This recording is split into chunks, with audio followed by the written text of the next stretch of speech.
Hi, everybody. This is Ellen, and I'm speaking with occultist Amun the Prince Asharenu.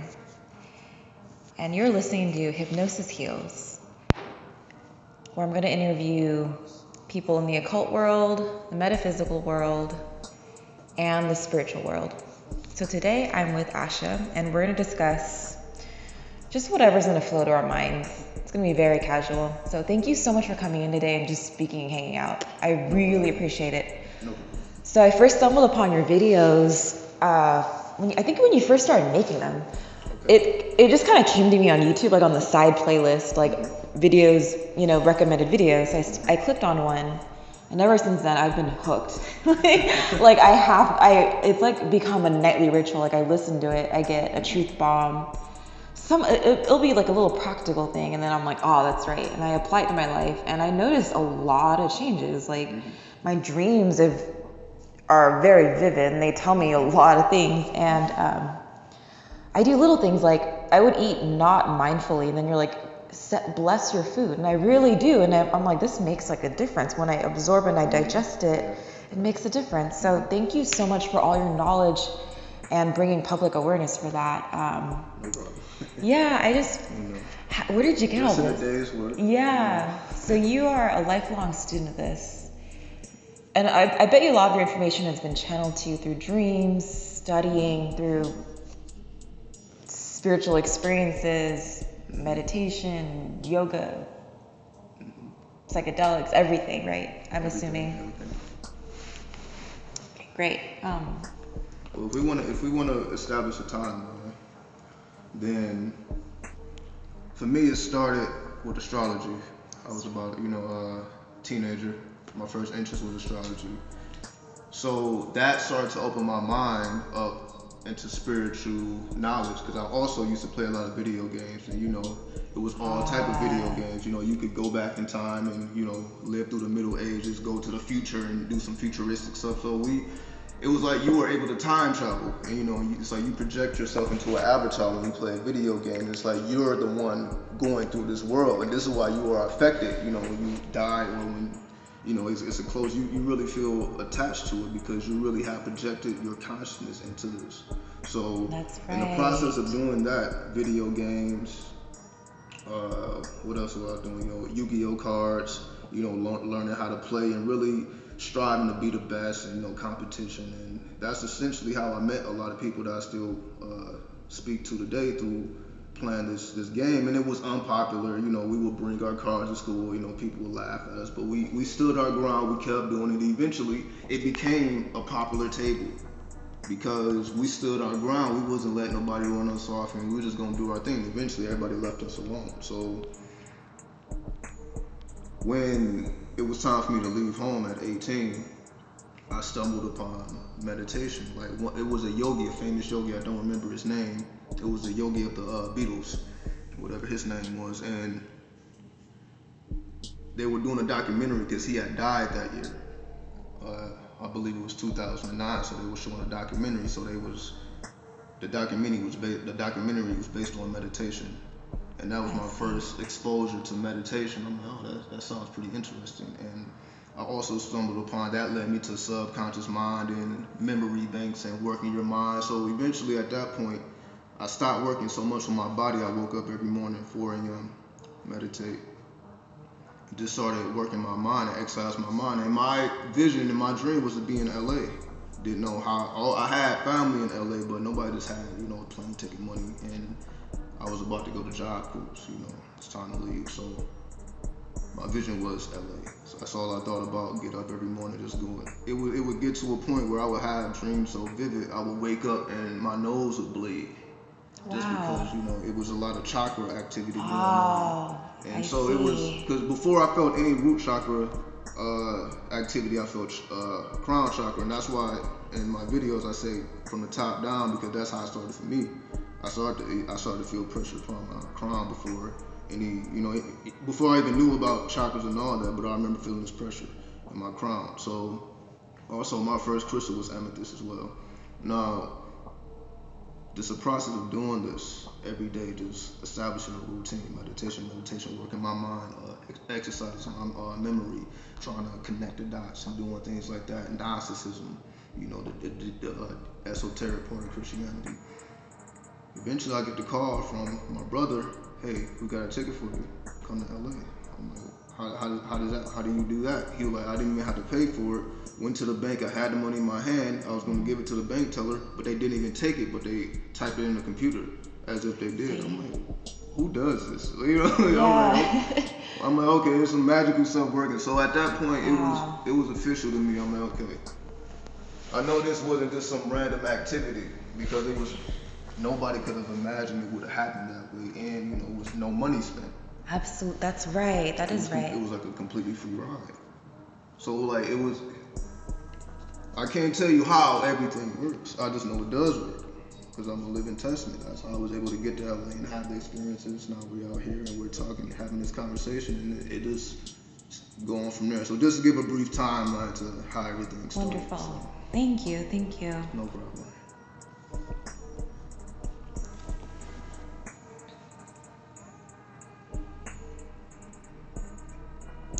And can you explain a little bit more about Las Vegas and the energy vibe here? Okay.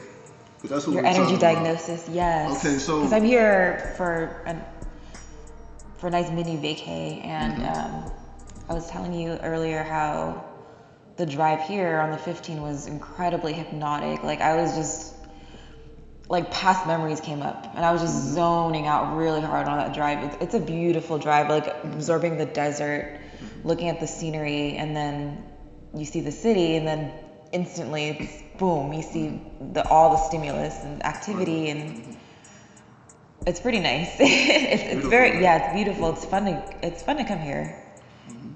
It's like an escape, but also you said it's a lot of your subconscious stuff comes up.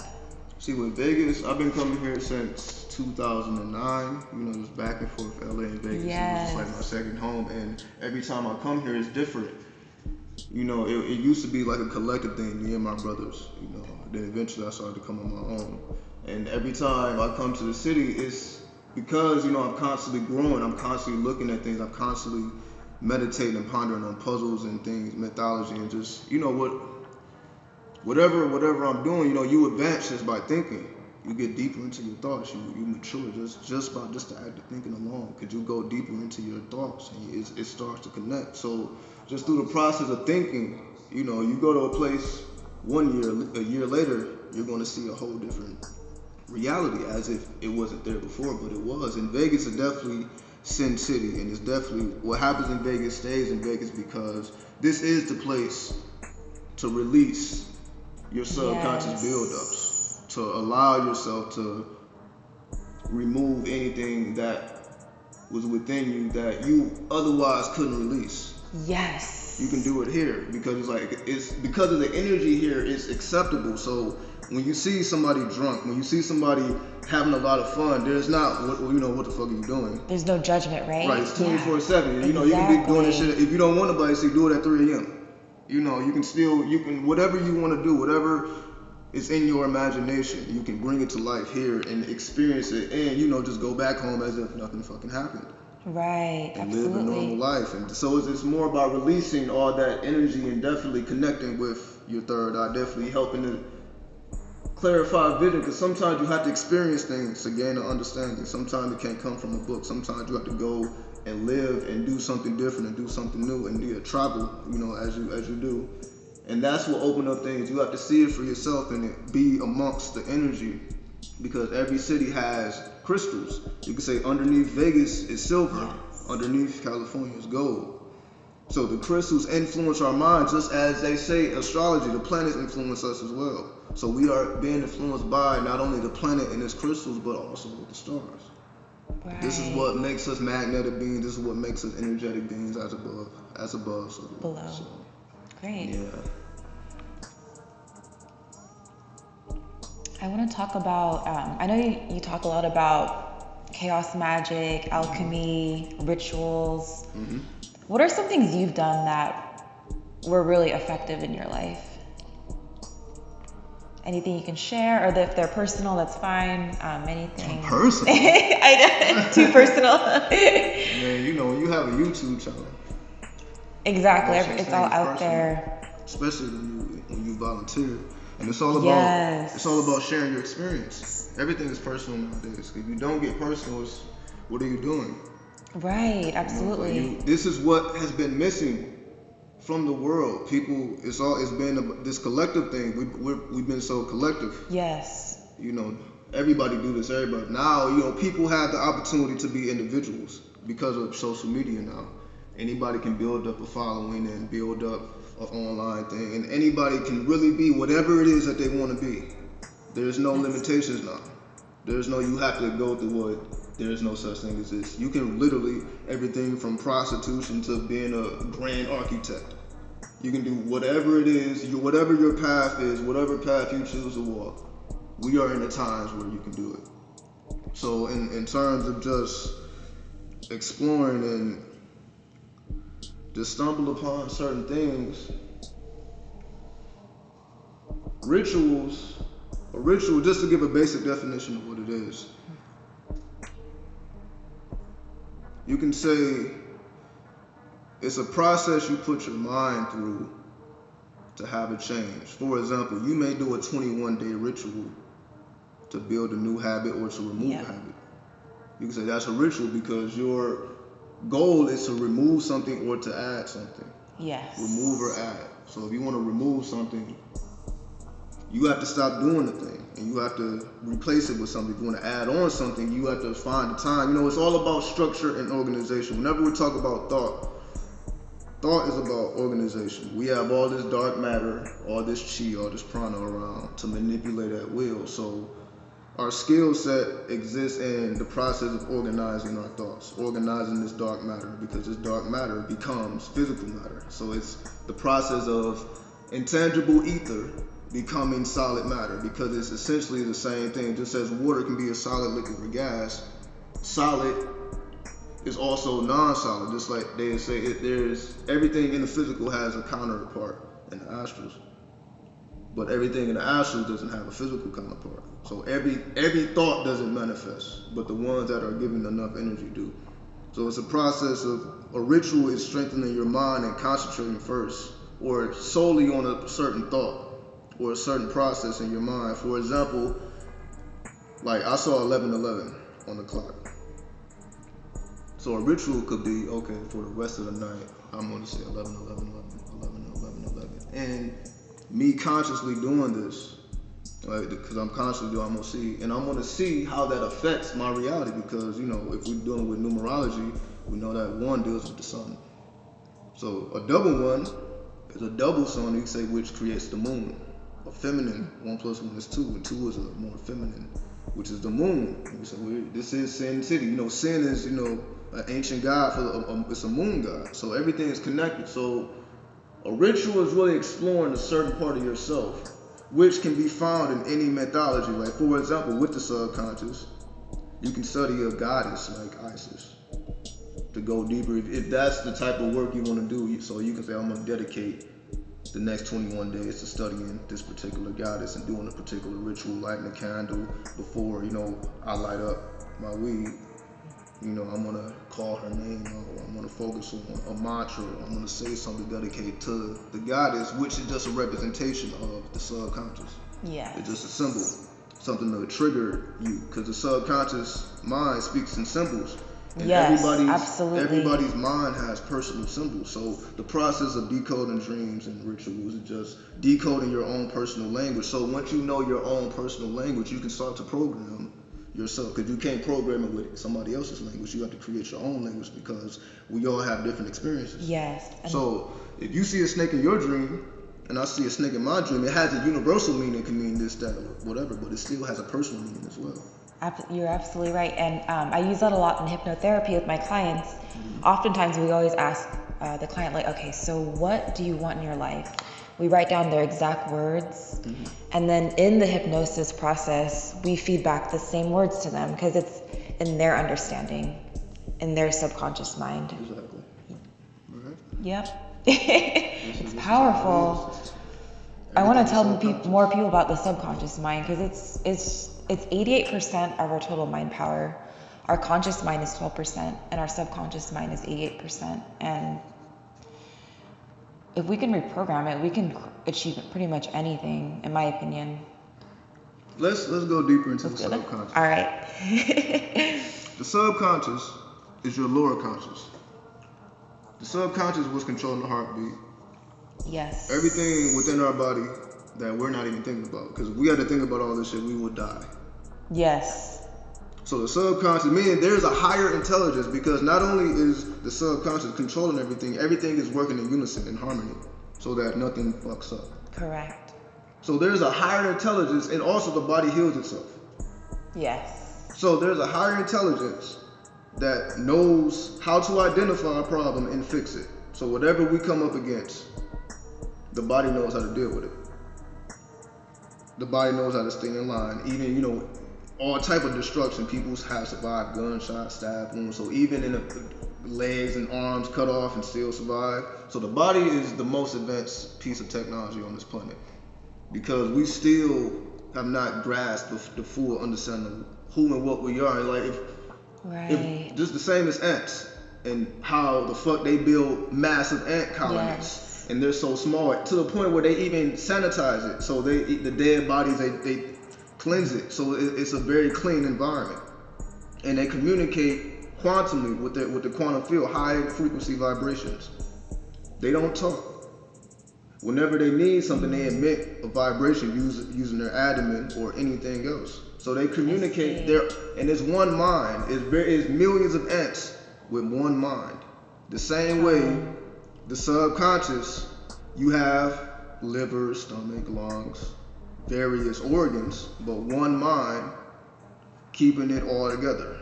And this is all happening within us, and we're not even thinking about this. Like it's a higher intelligence that, because obviously it's intelligent. It's not stupid. It's not turning on itself. So there's a higher mind that governs the body, the subconscious. So whatever this infinite mind is, that's keeping all this shit in line, that means it must be creating what we see as well. Yes. Because it's a higher intelligence. So when we start to ponder, like, well, what does that really mean? So if we're talking about man and mind is God, and we can have cosmic consciousness, because eventually it goes cosmically, because we start to talk about astrology and our origins. We have cosmic origins. You have dark matter in the stars, just like you have dark matter in the ants. So from the smallest atom to the planet is dark matter. It's carbon. Everything is based on carbon. Everything is built off carbon, 666.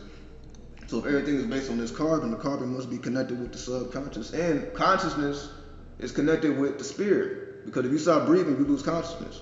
Right. So that means the mind is not centralized. It's not in one place. The mind is everywhere. The mind is not inside us. There's no central location. So the mind is within us and outside of us. It is all connected like a web in a quantum field.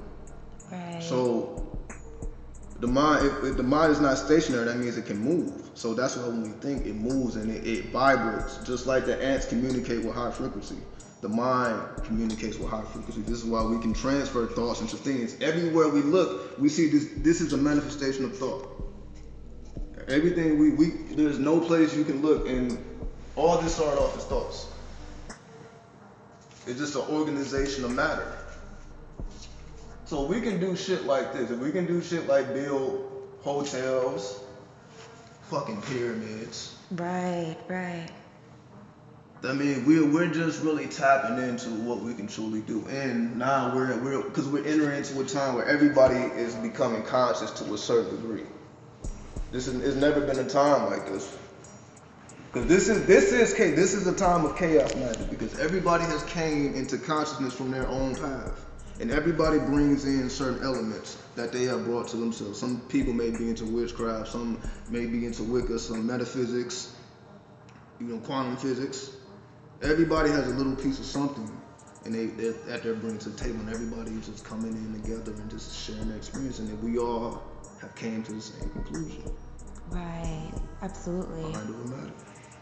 I have another question. It's kind of a basic question, but in your opinion, how come the law of attraction does not work sometimes? If it's a law, shouldn't it be like 100% always working? It is 100%. Because it always does work. See, we flip it. It's not that it doesn't work sometimes. It always does work. Now, sometimes we may not, let's just say you have a desire. Yes. Within every desire is an intention. Within every intention is a puzzle. Meaning, it's not what you have, it's what it symbolizes. Excuse me, I learned that in a dream. I had a dream and I was sitting in a luxurious car. It had like Egyptian hieroglyphs, painted. And it basically was just looking like, like you're looking into a psychedelic land, inside of what is it, Rolls Royce? Yeah, the nice cars, like being in one of those. And my friend told me, he was like, it's not what it is, it's not what the matter is, it's not what the material is, it's what it symbolizes. Because we're dealing with the subconscious. Right. So the subconscious is not, let's just say the subconscious is not looking at a bed. Consciously, we say this is the bed. Consciously, we say that's a bird, that's a plane, that's this. We identify things consciously, but that's not what it is. The subconscious looks at it as a whole different meaning. For example, a door. We say, okay, consciously a door connects, one place to another place, but subconsciously it's a portal from connecting one dimension to another dimension. Right outside that door is a whole different dimension. You're absolutely right. And what's creating the whole different dimension is the subconscious, because when the subconscious sees a fucking door, it knows that it must be a different dimension. So when you open it, this is your subconscious creating as you open the door. Absolutely. So it's funny you say that. I use doors. I use the doors a lot as a metaphor in my practice. So that's very accurate. Yeah. So when we know what things symbolize, subconsciously we can see how the mind creates reality. So back to the question, why doesn't it work sometimes? It's because the whole point of whatever it is that you desire has a puzzle connected to it. So if it's a car, for example, it's not what the car does get you to and from work or travel. It's what it symbolizes. What does a car symbolize? Travel. Freedom. Going places. And this is exactly what they tell you to imagine when you are visualizing the car, right? Don't imagine the car, imagine what you're doing and what it symbolizes, how it makes you feel. Is go deeper into the thought of the car and having the experience of the car. Because if it's just about car, or I like this nice car, it's about the experience that the car creates. It's like you are entering into a time machine. You can put in music, you can go into whatever time period you want to as you're traveling, because when we are traveling through time and space, this is a psychedelic experience. This is a subconscious experience. This is why you can be driving on the freeway, you black out. You're there quick. Yes. You know how you can get places quicker than usual? I've been driving the same. No, it's because we can speed ourselves up, and we can put ourselves in any type of environment we want to. This is how we get into our moods. Like you can listen to a certain song and it charges you up. Yes. Another song makes you feel a certain type of way. So you are entering into a time machine, something that you can travel through time and space to have a certain experience that can affect your subconscious mind. So by the time you step outside the car and go into work, you're charged up for the day. That's what it's supposed to do, right? So besides just getting you there, it's supposed to, what are you doing in the meantime? You got this music, you got, quietness, you're separated from everybody else, you got your thoughts. You can literally program yourself to create whatever day you want to create. That's true. This is more than just four rubber wheels and shit, So it's about thinking deeper into the actual experience. And once you dig deeper into the actual experience, you will start to see why you desire a car in the first place. Is it really about the travel, or is it about the experience? The feeling behind it. Yes, absolutely. Definitely. Makes perfect fucking sense. Right? We talked a little about Las Vegas. We'll get on the topic about LA because I know you live there as well. Mm-hmm. So what's your energy diagnosis of LA? LA is a cult city. And what I mean by LA what do you mean by that? A cult city is A thing I noticed is just traveling the streets of LA. I noticed that there's sacred geometry all over the city. And also, this is a very, very old city. Like, there's underground railroads and tunnels that people don't even know about from the previous city because it's been around since like the 1500s. So LA is a very old city compared to Vegas, which is really now just coming into flourishing. Vegas is not really an old city. It's pretty new compared to LA. And New York is a very old city. So this is why those cities are. You say that's the first and second largest cities because it was a whole different time period. They came, since the cities are older, they came from a higher level of consciousness. This is why even to this day it's all about Hollywood, New York. So going to LA, LA is known for the Hollywood, and Hollywood is always associated with what's the Illuminati, the movies, the bad guys, right? The people with all the money. The people that's doing black magic. Yes. Occultists, because LA was started by occultists, and what they had in mind that we're going to invent the motion pictures to basically affect people's subconscious mind. Because of movies. Because once movies were invented, pre-movies, you only can go outside and have an actual experience. But when you were able to channel movies, it affected your subconscious mind. That's why you can watch a scary movie and you try to go to sleep and have a nightmare. Right. That's power. Now, if you could manipulate it in into your favor, like for example, most of the time you dream about whatever you last were watching on TV. You have a dream about it. So if you consciously want to say, okay, I want to dream about Egypt, I'm gonna watch Egypt. Okay, I'm in Egypt. So we can strategically put ourselves in particular places subconsciously. But getting back to LA City, occult city, is definitely a city based on the occult. Like if you just being in LA, like for example, like you just want to do something.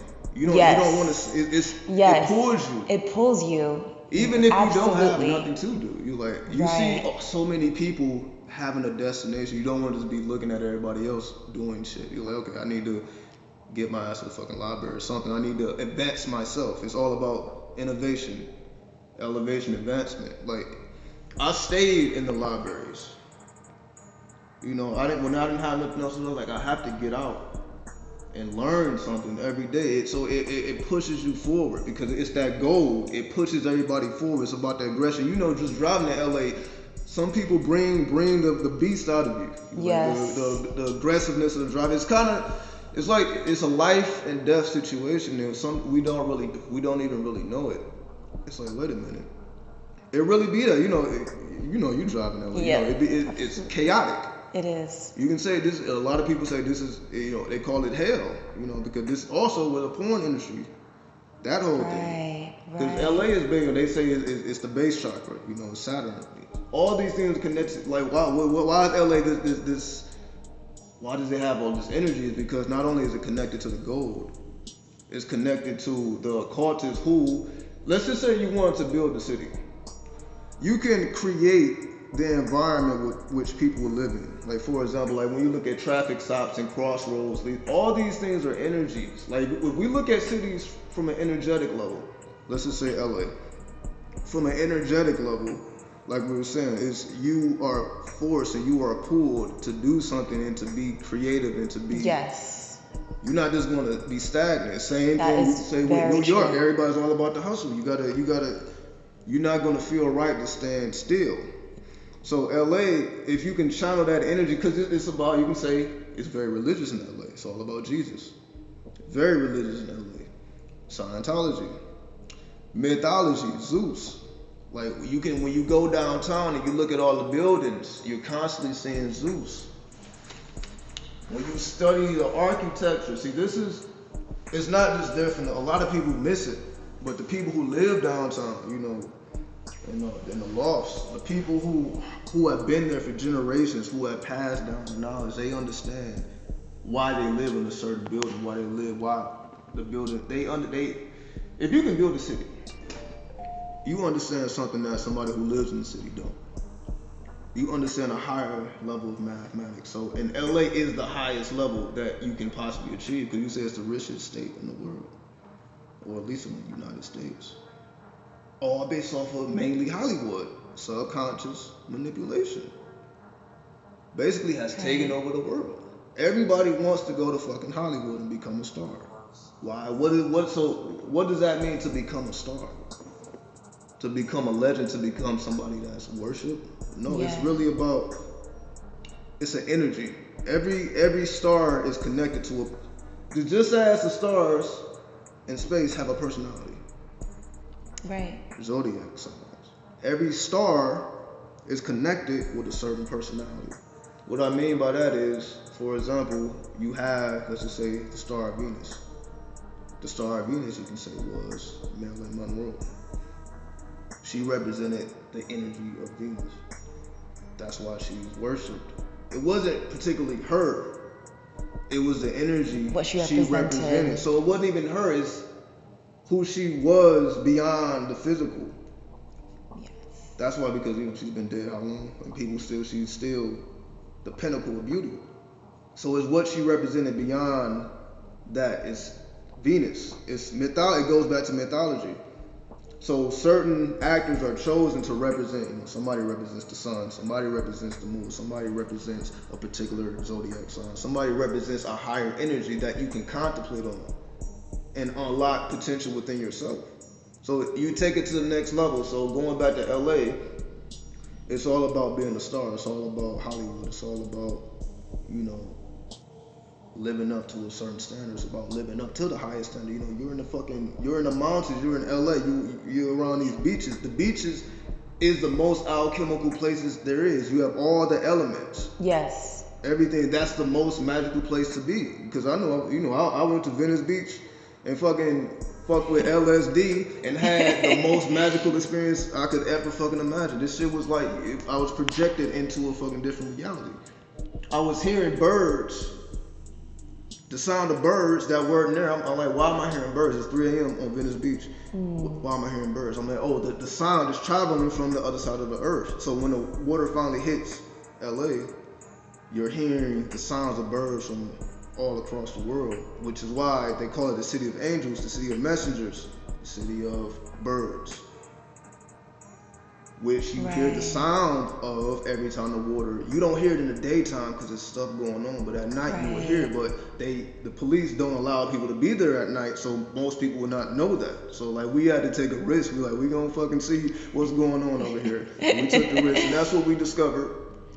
And we was like, this is how the names of the cities come as well, because somebody was standing on that beach and had the same experience I had, and I'm like, this is the city of angels. Right. They were able to identify the energy. That's right. So based on the energy, this is what everything you see in LA is a manifestation of the particular energy, based on the structure of the city. So you can know ahead of time, if you are organizing a city, or if you are creating a city, you will know what type of city it will be ahead of time. It ain't just okay. So everything is always planned ahead of time. So LA being planned ahead of time, we can see that it's based strictly on the occult, because you can walk around the city of LA, and if you can decode it and you can ponder on everything that you're seeing, there's so many buildings in Hollywood, in downtown, that you can just observe the architecture and the mythology and just really have the experience. Just like here, same thing with Vegas. Everything is connected. If you can find out what the energy is connected to, you can ponder on it and you can access that energy. That's like, I talked about on my chaos magic video. If you can identify the energy, you can control it. It's all about identifying something. When you identify it, you can manipulate it. But if you have no idea what it is, that's why everybody feel like they're just being manipulated by the system or the government or whatever. You have to be able to identify the energy. When you our mind is no more weaker or stronger than anybody else. Can't nobody control anybody. It's all about ignorance and knowledge. That's the only difference. Amen to that. Yeah. Absolutely.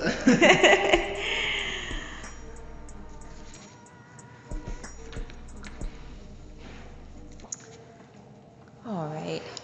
Well, this will probably wrap up the interview. Mm-hmm. But I want to thank you so much for taking the time to come and chit chat.